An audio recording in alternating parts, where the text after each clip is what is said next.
আজ আবার একটা ভিডিও আপনাদের সঙ্গে আমি ঋষিকেশ।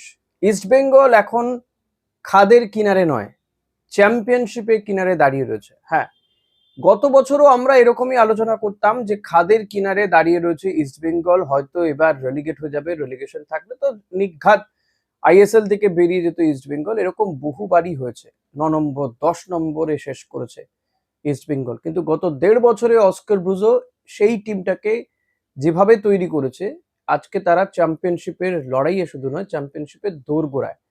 হয়তো এই ডার্বি ম্যাচটা জিতে গেলে চ্যাম্পিয়ন হয়ে যেত। দেবব্রত সরকার একটা কথা শুনছেন, তিনি বললেন যে আমাদের আফসোস হয়ে গেল যে আইএসএল এ ডার্বি জিততে পারলাম না। ঠিকই, এতবার আইএসএল এ হয়েছে, ডার্বি হয়েছে, ইস্ট বেঙ্গল একবারও জিততে পারেনি এবং সেটা অধরাই থেকে গেল এবছরও।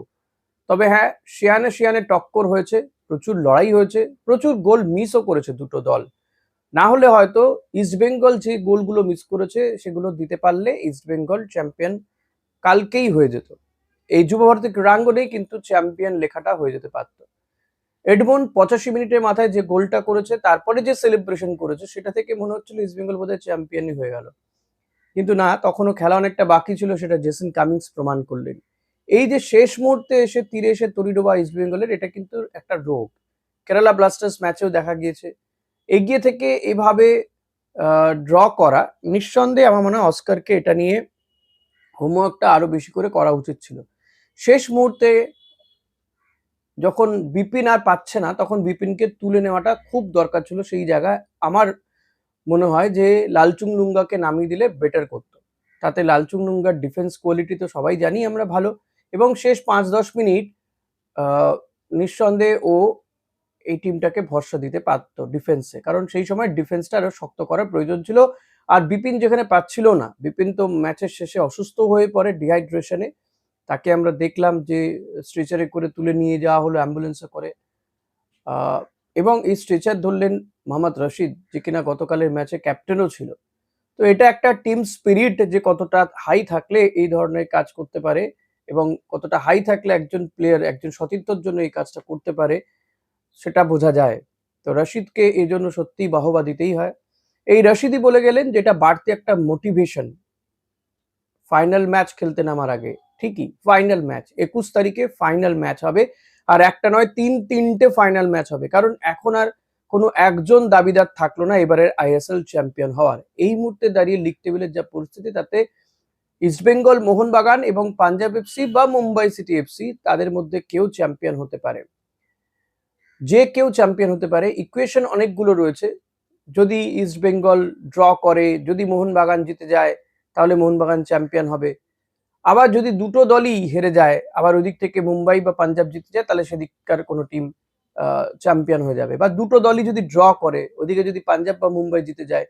এই কারণে তিনটে ম্যাচই ওই একই দিনে রাখা হয়েছে। কিন্তু সবার থেকে অ্যাডভান্টেজ পজিশনে রয়েছে ইস্টবেঙ্গল। ইস্টবেঙ্গল যদি জিতে যায়, তাতে বাকিরা জিতলো কি হারলো, it does not matter.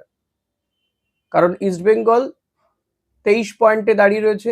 East Bengal জিতলে 26 হবে, মোহনবাগান যদি জেতে তাহলেও 26 হবে, কিন্তু মোহনবাগান গোল ডিফারেন্সে অনেকটা পিছিয়ে রয়েছে। তাই ইস্টবেঙ্গল মোহনবাগানকে, সেক্ষেত্রে ইস্টবেঙ্গল যতগুলো গোল করবে, আর এখন যে ডিফারেন্স প্রায় 5-6 গোলের ডিফারেন্স রয়েছে মোহনবাগান আর ইস্টবেঙ্গলের মধ্যে, সেটা ছাপিয়ে গোল করতে হবে, না 7-8টা গোল করতে হবে ওই ম্যাচে, যেটা কার্যত ইম্পসিবল, বাট হয়েও যেতে পারে। অনেক কিছুই তো হয় খেলাতে, অনেক কিছু ঘটনা ঘটে। এই ইস্টবেঙ্গলই 6টা না 7টা গোল দিয়েছিল বোধহয়, 8 গোল দিয়েছিল বোধহয় মোহামেডানকে। তো অনেক কিছুই হয়, 8টা বা 7টা গোল, এক্সাক্ট আমার মনে পড়ছে না এই মুহূর্তে। অনেক কিছুই হতে পারে। এটা ঠিক যে মোহামেডান আর স্পোর্টিং ক্লাব দিল্লি এক টিম নয়, তার থেকে বেটার কিছুটা। তো ইন্টার কাশির সাথে খেলা, ইন্টার কাশি কিন্তু যথেষ্ট ভালো দল, ভালো খেলছেও। মোহনবাগানকে হারিয়ে দিয়েছে, তা তাদের যতই হেড কোচ না থাকুক।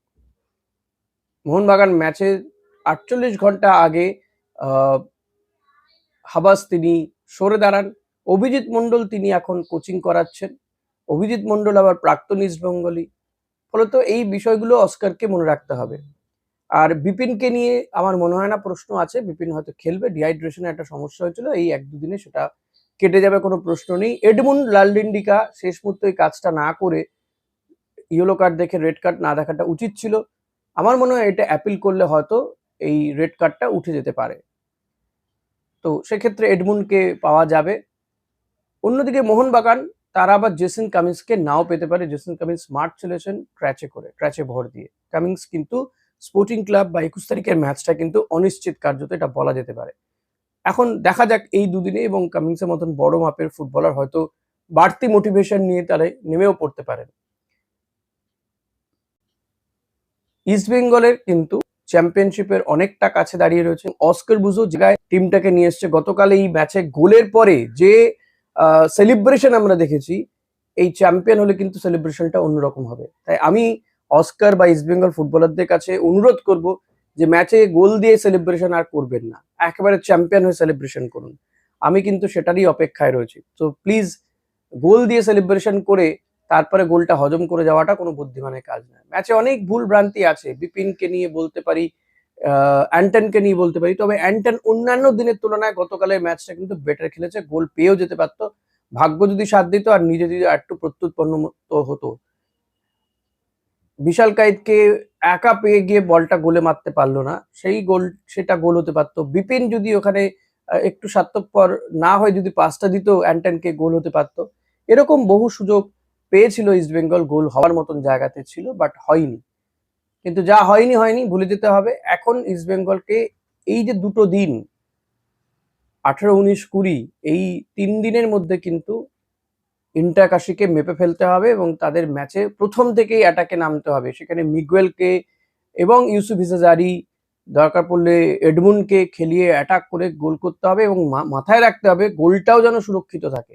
অর্থাৎ এই যে 4-4-1 খেলা, বা সেক্ষেত্রে হয়তো কিছুটা 4-4-2ও খেলা যেতে পারে, দুজন স্ট্রাইকারকে নিয়ে খেলা যেতে পারে, কারণ আর কিছু হারানোর নেই, আর কিছু মানে পেতে পারে ইস্টবেঙ্গল, হারাতে আর কিছু পারে না। এই জায়গাতে আমি বলবো যে ফাইনাল ম্যাচ এই 21 তারিখে দুজন স্ট্রাইকারকে নিয়েই খেলা উচিত ইস্টবেঙ্গলের।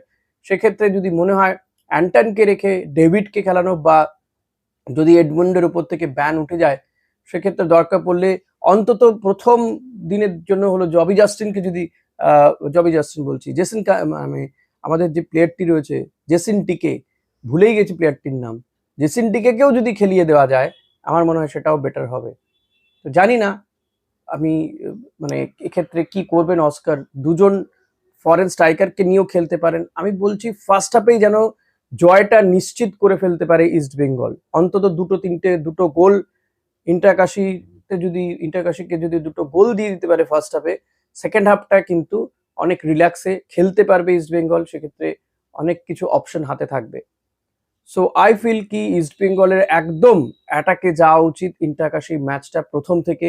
হ্যাঁ, নিজের ঘর অতি অবশ্যই বাঁচিয়ে। ইন্টারকাশি কিন্তু যথেষ্ট ভালো টিম, হেলাফেলা করার টিম নয়, এবং যেখানে তাদের কোচ প্রাক্তন ইস্ট বেঙ্গল গোলকিপার অভিজিৎ মন্ডল রয়েছে। সো মেপে শুনে খেলতে হবে এবং অ্যাটাক করতে হবে, যাতে 2-3টে গোল অন্তত ফার্স্ট হাফে চলে আসে। তাই ইউসুফ ইজাজারিকে আর ফার্স্ট হাফে বসিয়ে রাখার মতো বিলাসিতা করা উচিত না। আমার মনে হয় কালকেও সেটা উচিত হয়নি। তাকে ফার্স্ট হাফে রাখতে পারতো, হয়তো তাকে মার্কিং করবে এইভাবে তাকে একটু লুকিয়ে রাখা হয়েছিল সেকেন্ড হাফে খেলানোর জন্য।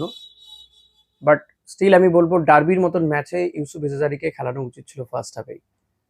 তো যাই হোক, যেটা হয়নি, অন্তত ফাইনাল ম্যাচ যেটা, সেই ম্যাচে ইস্টবেঙ্গল জিতবে, চ্যাম্পিয়ন হবে, এই আশাই রাখবো।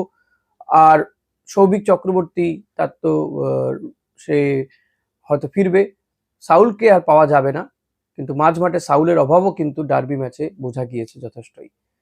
সো কারণ মিগুয়েল আটকে গেলে কিন্তু খেলার লোক থাকছে না মাঝমাঠে। তা রশিদ মাঝে মাঝে অ্যাটাকে যাচ্ছে ঠিকই, আনোয়ার আলী, কেভিন সিবেলে অসম্ভব ভালো, রাকিব দারুণ, প্রভসুখান গিল মার্টিনেজের মতন যে সেভটা করলো, সেটা যদি না করতো তাহলে কিন্তু ইস্টবেঙ্গল ম্যাচটা হেরে যেতেও পারত। শেষের দিকে আমি বলবো গিলের অসম্ভব ভালো সে গোলকিপিং করেছে। ওভারঅল গতকাল ম্যাচটা কিন্তু গিল ফাটিয়ে দিয়েছে। গিলকে নিয়ে সমালোচনা করেছি, বাট এটা প্রশংসা করার যোগ্য গিল, তাই প্রশংসা করলাম। ভিডিওটা এখানে শেষ করছি। আপনারা জানাবেন কি হবে, আগামী 2-1 দিন তো ভিডিও দেবো। আর সাবস্ক্রাইব করুন প্লিজ, অনেকেই সাবস্ক্রাইব করছেন না। 15,000-এর দোরগোড়ায় পৌঁছে যাব, মানে দোরগোড়ায় রয়েছে, 15,000-এ পৌঁছে যাবো যদি আপনারা সাবস্ক্রাইব করেন। প্লিজ সাবস্ক্রাইব করুন, থ্যাংক ইউ।